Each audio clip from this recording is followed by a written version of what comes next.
Sodium તત્વ electron ગુમાવે N+ sodium cation.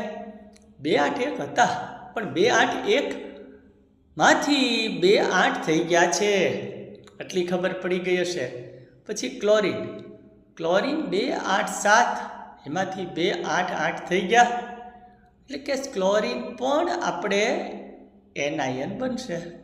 Sodium cation બનશે, ક્લોરીન એનાયન બનશે. સોડિયમ પોતાની બાહ્યતમ કક્ષાનો 1 ઇલેક્ટ્રોન ગુમાવીને કોને આપી દેશે બાળકો?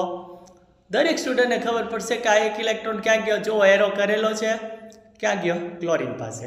કે સોડિયમ પોઝિટિવ, ક્લોરીન નેગેટિવ, અને જે ટપકાવાળો ઇલેક્ટ્રોન છે જેને બિંદુ તરીકે દર્શાવ્યું છે એ ત્યાં બાજુમાં દર્શાવી દેવો પડે.